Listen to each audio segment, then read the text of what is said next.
বান্দা বান্দি যদি খাঁটিভাবে তওবা করতে পারে, বান্দা বান্দে তওবাটা যদি বিশুদ্ধতম তওবা হয়, আল্লাহ রাব্বুল আলামিন এরপরে অংশে তওবাকারী বান্দা বান্দীদের জন্য ঘোষণা দিয়েছে, আসা রাব্বুকুম আইয়ুকাফিরা আনকুম সাইয়্যাতিকুম ওয়া ইউদখিলাকুম জান্নাতিন তাজরি মিন তাহতিহাল আনহার। বান্দা বান্দি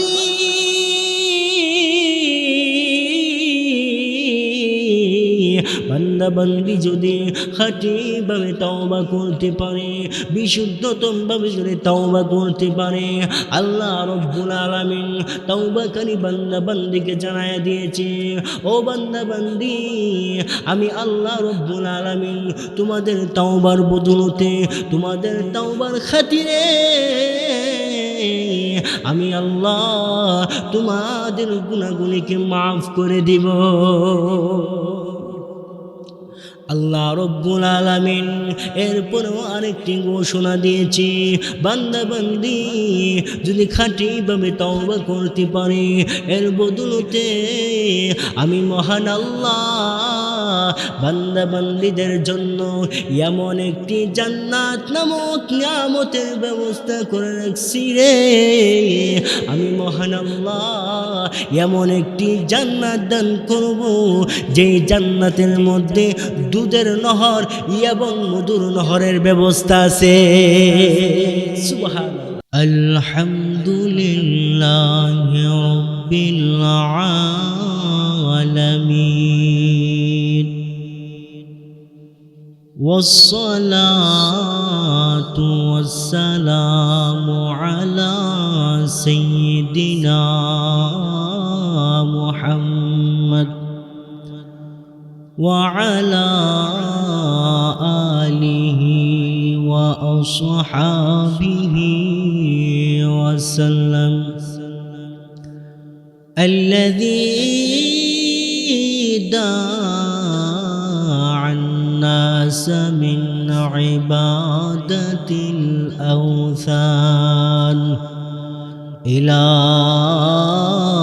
عبادة الرحمن ونشهد أن لا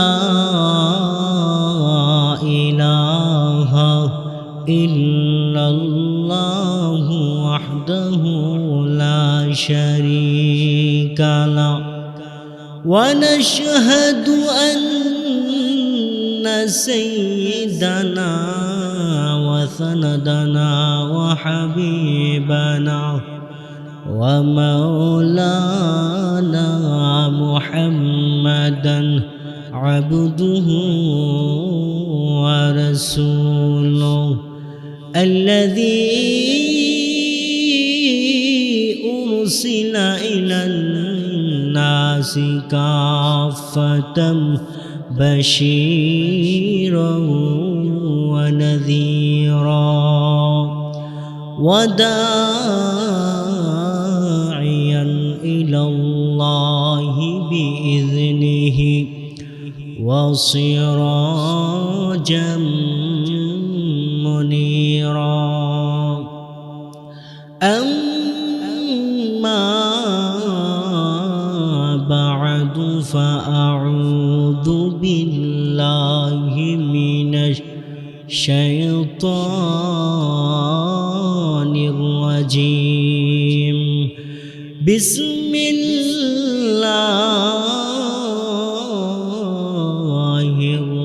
الرحمن الرحيم. يا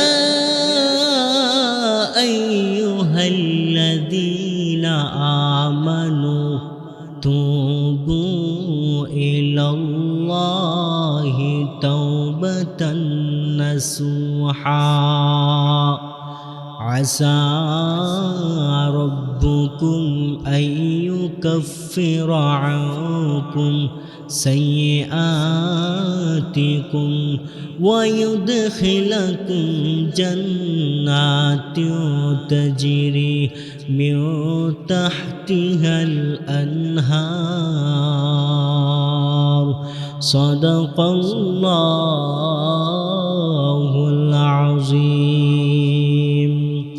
وقال تعالى في شان حبيبه ومحبوبه ومعشوقه مخبرا وآمرا إن الله وملائكته يصلون على النبي يا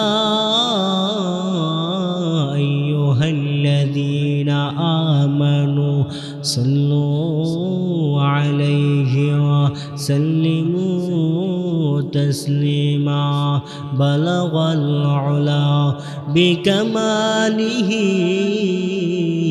كشف الدجى بجماله حسنة جميع خصاله صلوا عليه وآله محبت شيتك ذكر قرن لا إله ما شاء الله محبت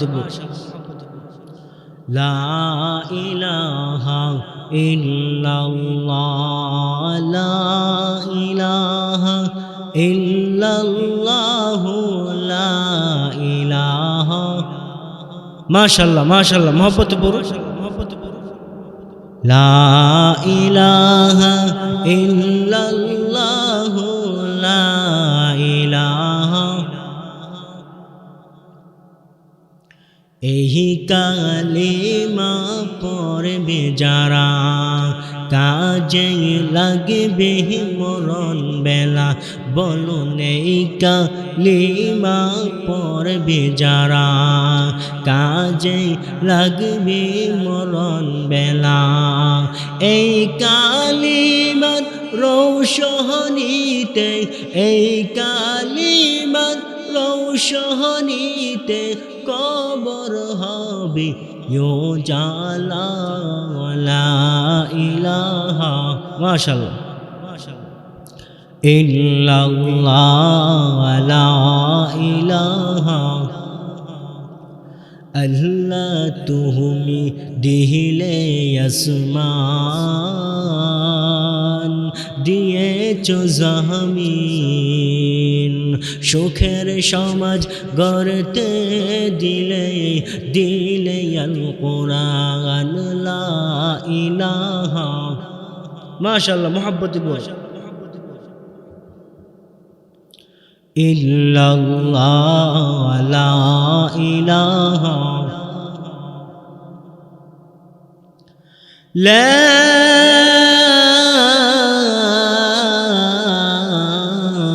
ইলাহা ইল্লাল্লাহ মুহাম্মাদুর রাসূলুল্লাহ সাল্লাল্লাহু আলাইহি ওয়াসাল্লাম।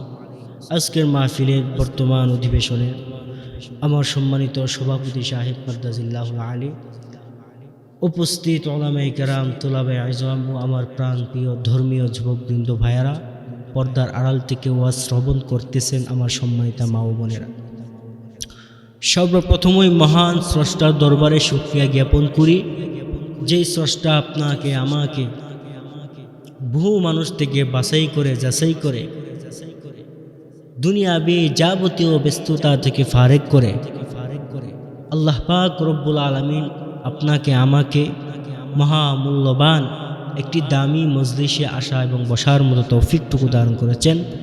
সেই জন্য সেই রবের দরবারে অন্তঃস্থল থেকে মহাব্বতি সহিত একবার কালিমাতু শুকুর আদায় করি, বলে দিই আলহামদুলিল্লাহ। মুহতারাম হাজিরিন, আমি আপনাদের সম্মুখে পবিত্র কালামুল্লাহ শরীফ থেকে তাওবা সংক্রান্ত একটি আয়াতে কারিমা তিলাওয়াত করেছি। আমি আমার তিলাওয়াতকৃত আয়াতে কারিমাকে আপনাদের সম্মুখে রেখে সেই তিলাওয়াতকৃত আয়াতে কারিমার আলোচনাটুকুকে সংক্ষিপ্ত আকারে তুলে ধরার চেষ্টা করব। মা তাওফীক ইল্লা বিল্লাহ। আমার আজকের আলোচ্য বিষয় হলো তাওবা। প্রথমত আমাদেরকে তাওবা এই বিষয়টি বুঝতে হবে, তাওবা কাকে বলে। এরপর হলো তাওবার লগাতি অর্থ, পারিভাষিক অর্থ, এরপর হলো তাওবার গুরুত্ব, তারপর হলো তাওবার ফজিলত। মুহতারাম হাজিরিন, তাওবা বলা হয় একটা বান্দা বান্দি গুনাহ করার পরে, আল্লাহ পাকের বিধান লঙ্ঘন করার পরে যখন সে তার ভুল বুঝে আল্লাহ পাকের দরবারে ফিরে আসে, নিজের অপরাধকে স্বীকার করে ক্ষমা চায়, সেটাকে বলা হয় তাওবা। তাওবা এই শব্দের আবিধানিক অর্থ হলো, লুগাতি অর্থ হলো ফিরে আসা, প্রত্যাবর্তন করা। শরীয়তের পরিভাষায় তাওবা বলা হয় বান্দাবান্দি গুনাহ করার পরে তাওবার যে শর্তগুলি আছে সেই শর্তগুলিকে পালন করে আল্লাহ তাআলার দরবারে খাঁটিভাবে তাওবা করা, খাঁটিভাবে ক্ষমা চাওয়া, এটাকে বলা হয় তাওবার পারিভাষিক অর্থ। এখন আসুন তাওবার গুরুত্ব কি। ছোট বড়, সগীরা গুনাহ, কবিরা গুনাহ, উভয় গুনাহ থেকে ফিরে আসা প্রতিটা বান্দা বান্দির জন্য ওয়াজিব। আপনাকে ফিরে আসাই লাগবে, কারণ ছোট একটি গুনাহ আপনার জন্য জাহান্নামের কারণ হয়ে দাঁড়াতে পারে। আল্লাহ পাক রব্বুল আলামিন পরকালে বান্দা বান্দিকে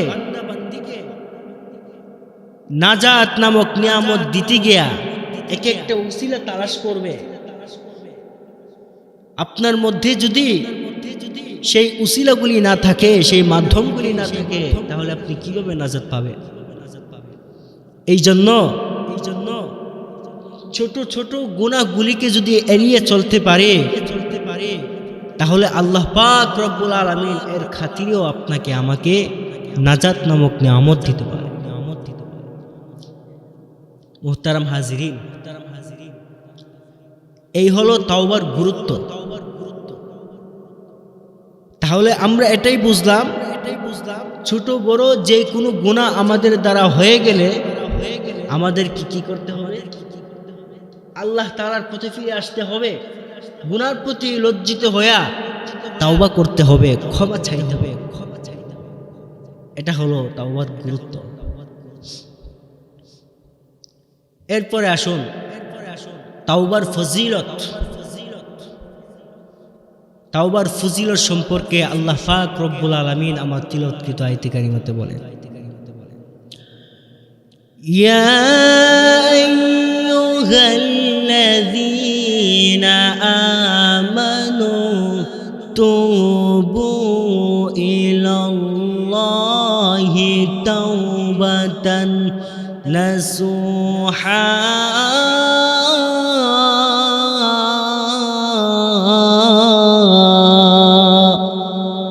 আসা রব্বুকুম আইয়ুকাফিরা আনকুম সাইয়্যাতিকুম ওয়া ইউদখিলাকুম জান্নাতিন তাজরি মিন তাহতিহাল আনহার আকবার। আল্লাহ রব্বুল আলামিন বান্দা বান্দিকে ডেকে ডেকে বলে, ইয়া আইয়ুহাল্লাযীনা আমানু, হে বিশ্বাসীগণ, হে ঈমানদার বান্দা বান্দিগণ, তুবু ইলাল্লাহ, তোমরা আমি আল্লাহ তাআলার তওবা করো। যখন গুনাহ হয়ে যাবে তখন আমি আল্লাহ তাআলার দরবারে ফিরে আসো, তোমরা তওবা করো। তওবা নামক নিয়ামতটা আপনার কেমন হতে হবে, আপনি কিভাবে তওবা করবেন, আল্লাহ রব্বুল আলামিন সেই পদ্ধতিও আপনাকে বলে দিয়েছে। আপনার তওবাটা হতে হবে তাওবাতান নাসুহা, বিশুদ্ধতম তওবা হতে হবে, খাঁটি তওবা হতে হবে। বান্দা বান্দি যদি খাঁটিভাবে তওবা করতে পারে, বান্দা বান্দে তওবাটা যদি বিশুদ্ধতম তওবা হয়, আল্লাহ রব্বুল আলামিন এরপরে অংশে তওবাকারী বান্দা বান্দীদের জন্য ঘোষণা দিয়েছে, আসা রব্বুকুম আইয়ুকাফিরা আনকুম সাইয়্যাতিকুম ওয়া ইউদখিলাকুম জান্নাতিন তাজরি মিন তাহতিহাল আনহার। বান্দা বান্দি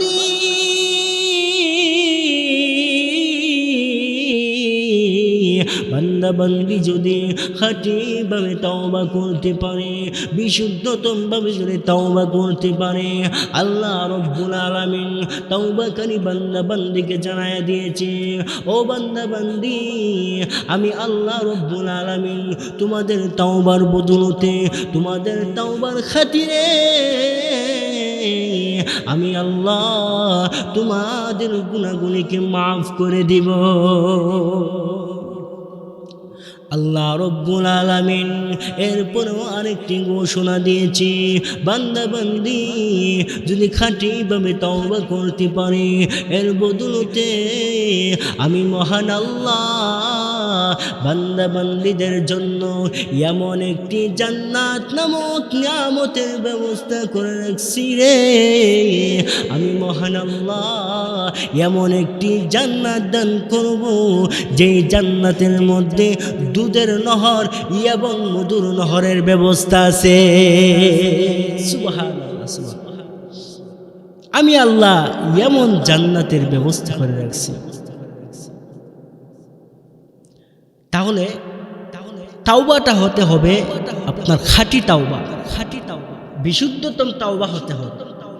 তাহলে আল্লাহ তাআলার দরবারে আমরা মাফি পাবো, এর বদৌলতে আল্লাহ পাক আমাদেরকে উত্তম প্রতিদান প্রদান করবে। সুবহানাল্লাহ বলেন। আল্লাহ তাআলা অন্য এক আয়াতে বলেন, قل يا عبادي الذين أسرفوا على أنفسهم لا تقنطوا من رحمة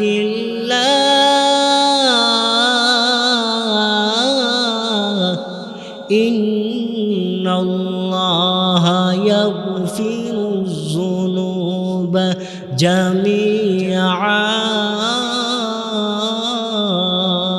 আল্লাহ রব্বুল আলামিন বান্দা বান্দিকে জানায়া দে, কুল ইয়া ইবাদিয়াল্লাযীনা আসরাফু আলা আনফুসিহিম।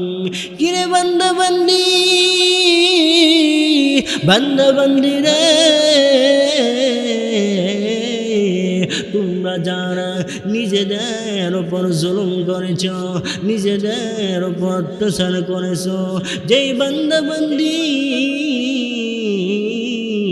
নিজেদের উপর জুলুম করে আর পাপ কাজ করেছ, শয়তানের ধোঁকায় পড়ে নিজেদের জীবনটাকে নষ্ট করে দিয়েছ, হতাশায় ভোগার কোনো কারণ নাই, নৈরাশ হওয়ার কোনো কারণ নাই।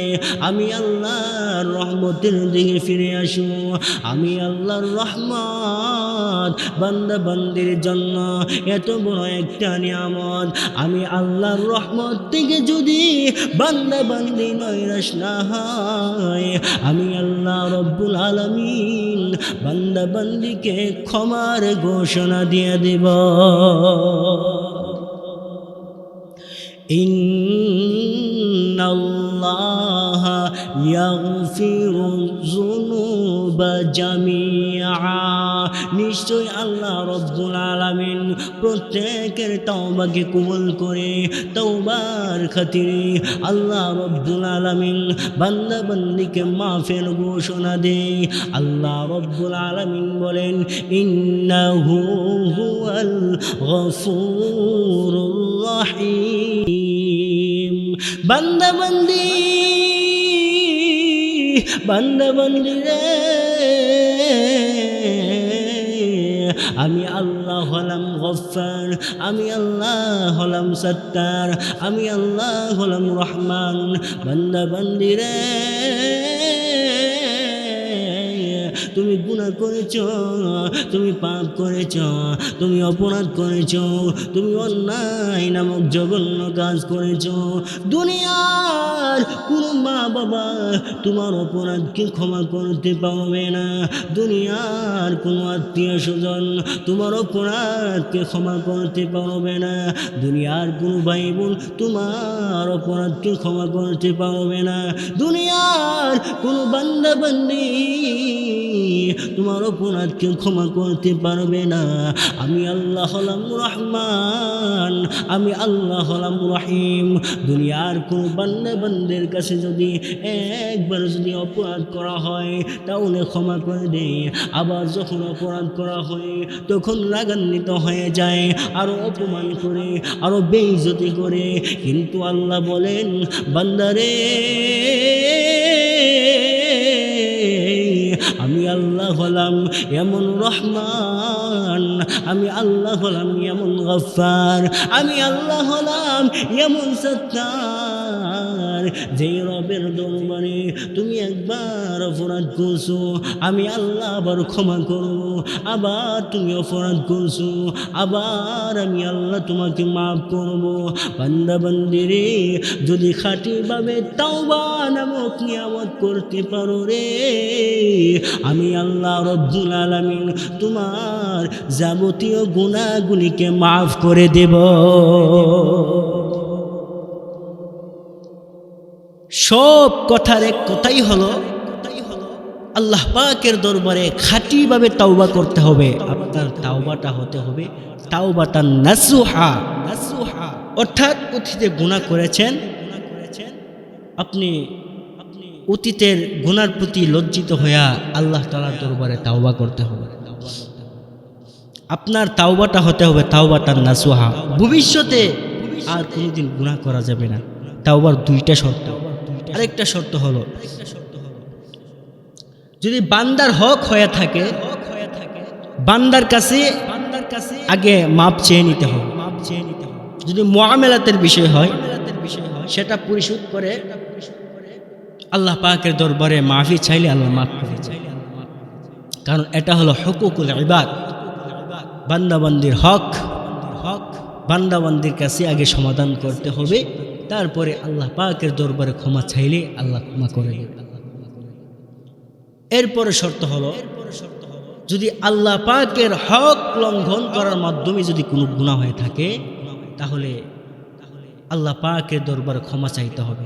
এখানে আরেকটি কথা হলো, যদি আপনার জীবনে কোনো ফরজ বিধান লঙ্ঘন করা হয়ে থাকে, যেমন নামাজ আপনি কাজা করে ফেলছেন বা পড়তে পারেন নাই, তাহলে এই ক্ষেত্রে আপনাকে কাজা নামাজগুলি আগে আদায় করে নিতে হবে। তারপরে আল্লাহ পাকের দরবারে আপনি ক্ষমা চাইবেন, প্রভু আমি আপনার বিধান লঙ্ঘন করার ক্ষেত্রে অনেক বড় পাপ করে ফেলছি, আপনি আমাকে মাফ করে দেন, আপনি আমাকে ক্ষমা করে দেন। আল্লাহ পাক রব্বুল আলামিন আপনাকে ক্ষমা করে দিবেন। সুবহানাল্লাহ বলতেন না? আপনাদের কি ঘুম দিলেছি না? একটু জিকির করেন, লা ইলাহা ইল্লাল্লাহ, লা ইলাহা, মাশাআল্লাহ, মহব্বতে পড়ুন, লা ইলাহা ইল্লাল্লাহ, লা ইলাহা ইল্লাল্লাহ, লা ইলাহা ইল্লাল্লাহ, লা ইলাহা। মাশাআল্লাহ, সুবহানাল্লাহ ওয়ালহামদুলিল্লাহ লা ইলাহা ইল্লাল্লাহ সুবহানাল্লাহ ওয়ালহামদুলিল্লাহ লা ইলাহা।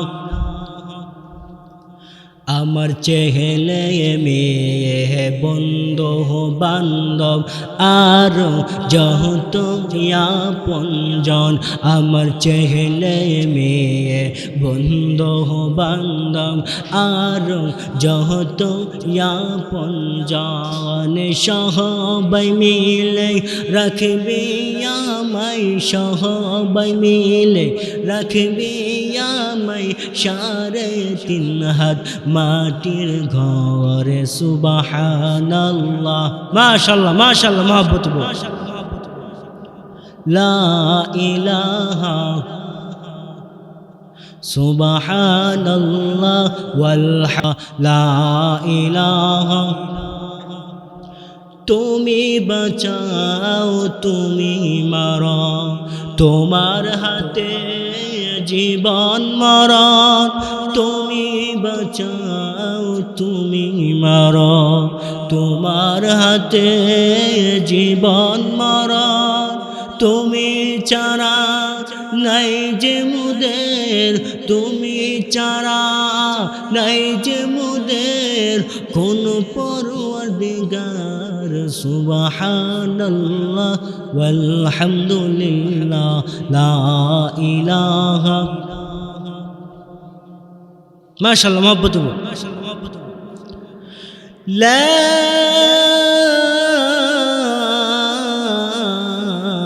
ইলাহা ইল্লাল্লাহু মুহাম্মাদুর রাসূলুল্লাহ সাল্লাল্লাহু আলাইহি ওয়াসাল্লাম। ও মুরব্বি বাবারা, ও যুবক ভাইরা, ও পর্দানিশী মা বোনেরা, একটু খেয়াল করে শুনুন তাওবার কি ফজিলত। আপনাদের সম্মুখে যদি দুখানা হাদিস থেকে ঘটনা উল্লেখ করা হয় তাহলে আপনারা বুঝতে পারবেন। হযরত মানসুর ইবনে আম্মার রাহমাতুল্লাহি আলাইহি উনার বর্ণনা, উনি বর্ণনা করেছেন ওনার একজন বন্ধু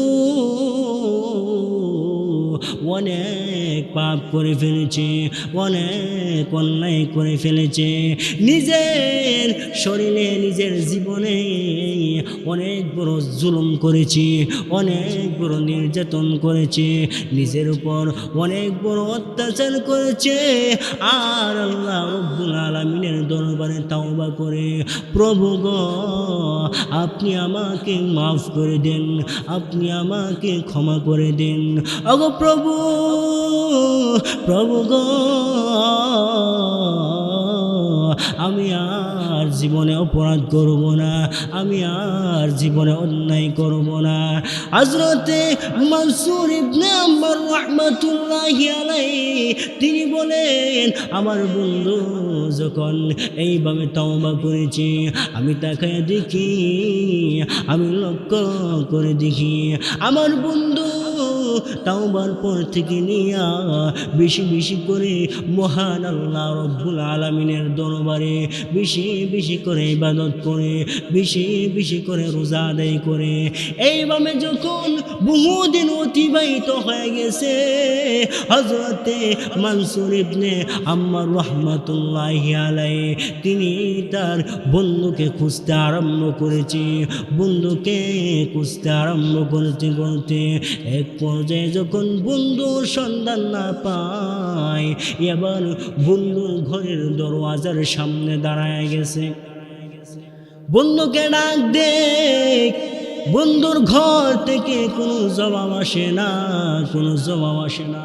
এমনি তার বন্ধুর মেয়েটা ডাক দিয়া বলে, কি গো আল্লাহর বান্দা, তুমি কে, তোমার পরিচয় কি, আমি জানতে চাই। তুমি এই মুহূর্তে কি জন্ম এসেছ, তুমি কাকে খুঁজতে আরম্ভ করেছ? এমনি হযরতে মানসুর ইবনে আম্মার রাহমাতুল্লাহি আলাইহি তার বন্ধুর মেয়েকে ডাক দিয়ে বলে, রে আল্লাহর বান্দি,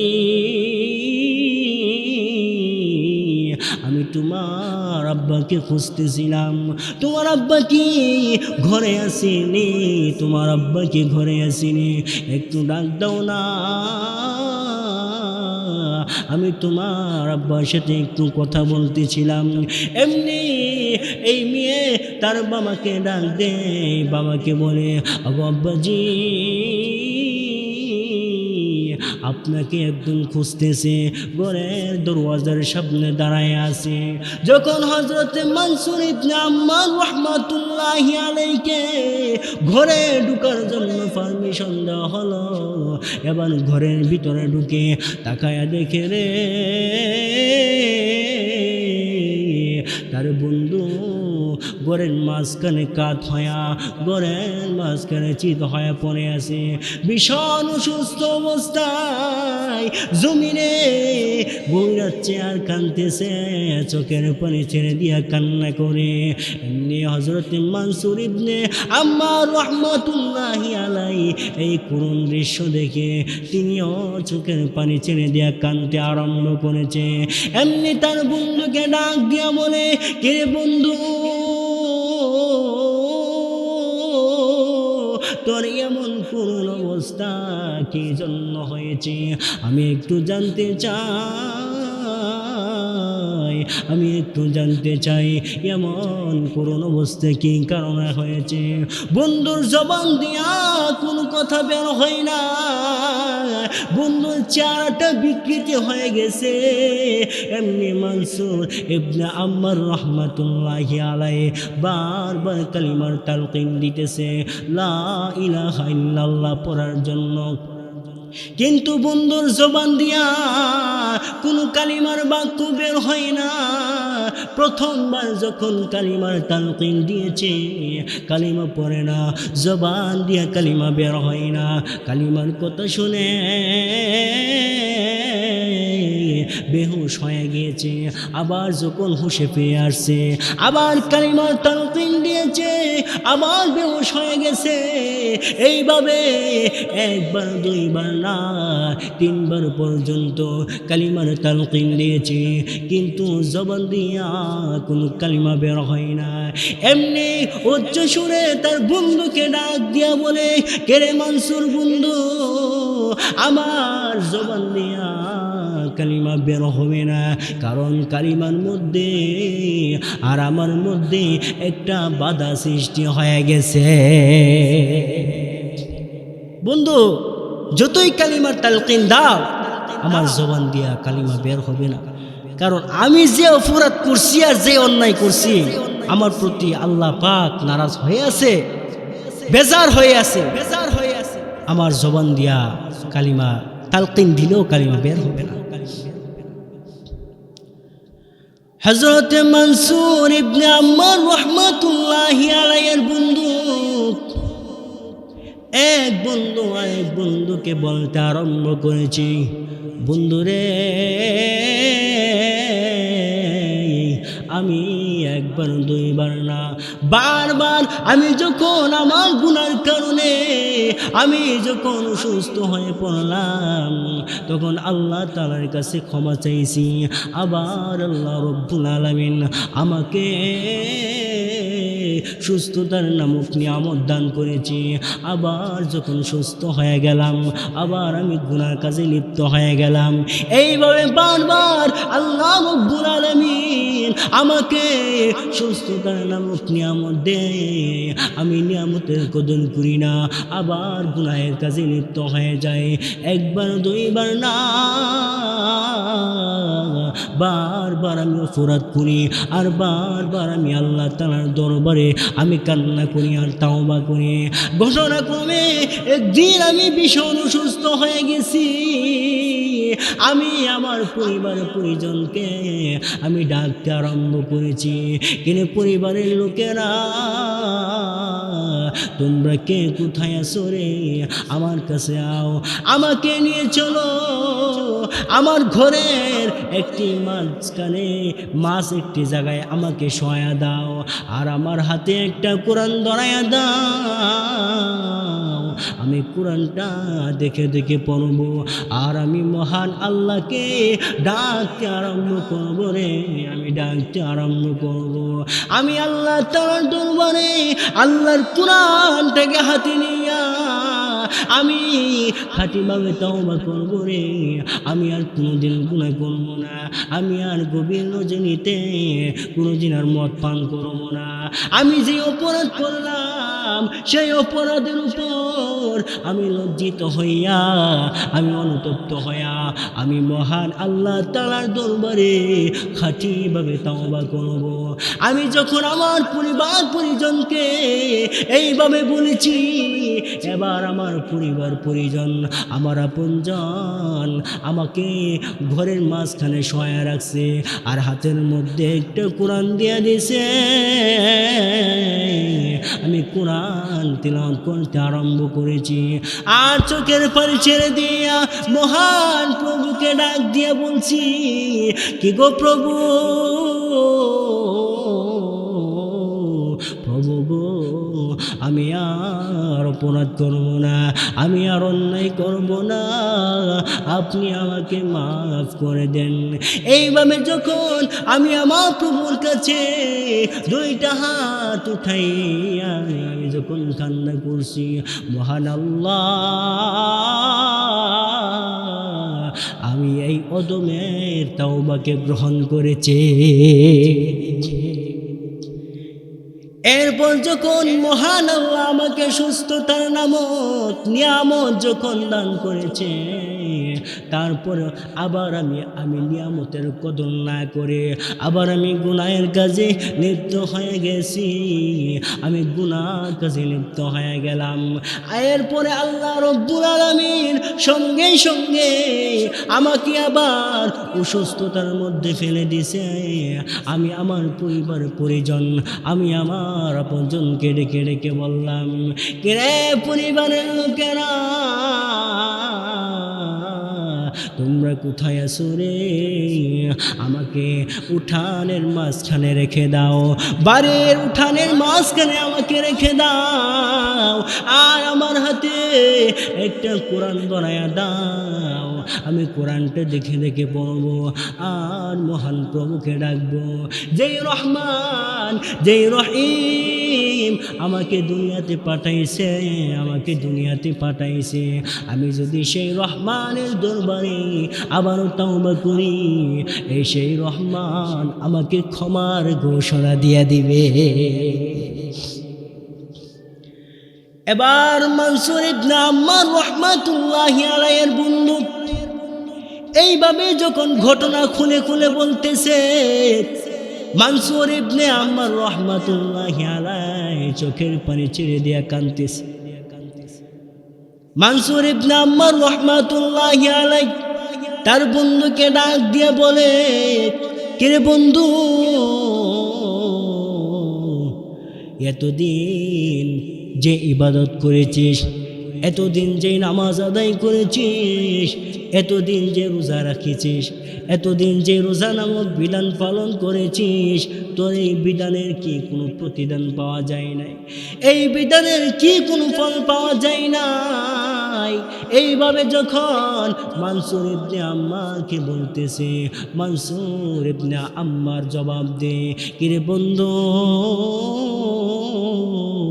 আমি যে এতদিন ইবাদত করছি রে, আমি যে এতদিন নামাজ আদায় করছি, সবগুলি আমি বান্দাকে দেখানোর জন্য করেছি, আমি মানুষকে দেখানোর জন্য করেছি। আমার অন্তরে ইখলাস নামক নিয়ামত ছিল না, আমি মহান প্রভুকে দেখানোর জন্য করি নাই, আমি মহান প্রভুকে দেখানোর জন্য করি নাই। এই কারণেই আমার ইবাদত আমার কোনো কাজে আসে না। মানুষের জন্য আমি যে উপকার করেছিলাম, আমার সেই উপকার কোনো কাজে আসে নাই।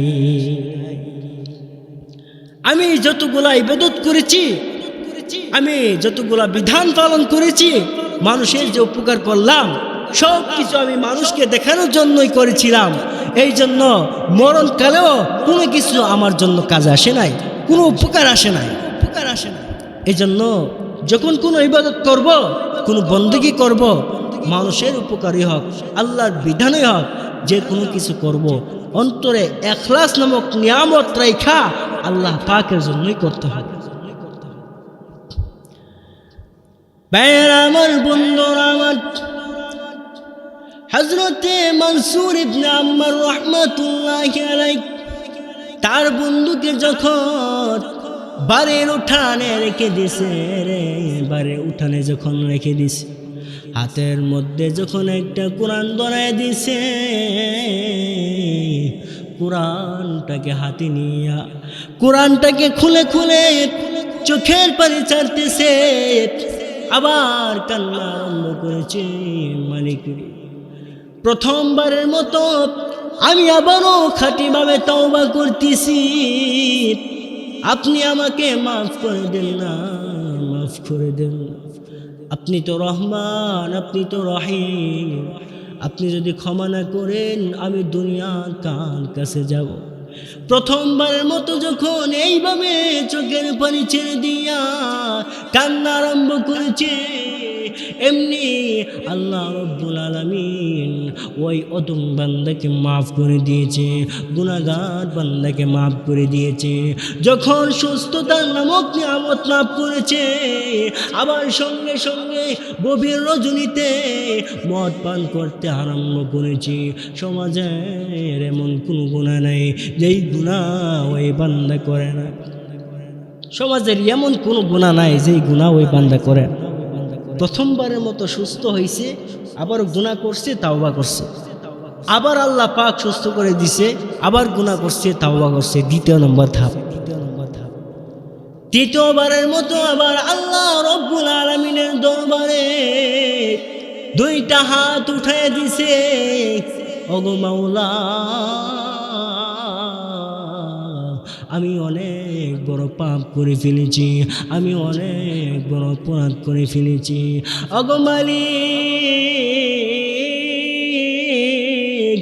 একবার দুইবার নয়, তিনবার পর্যন্ত আমি আপনার ওয়াদা লঙ্ঘন করেছি। ওগো মালিক, আপনি আমাকে মাফ করে দেন, আপনি আমাকে মাফ করে দেন। আমি আর জীবনে যতদিন বেঁচে থাকবো আর কোনোদিন পাপ কাজের ধারে কাছে যাব না, আমি আর কোনোদিন পাপ করব না, আমি আর কোনোদিন অন্যায় করব না, আপনি আমাকে এবারের মতো মাফ করে দেন।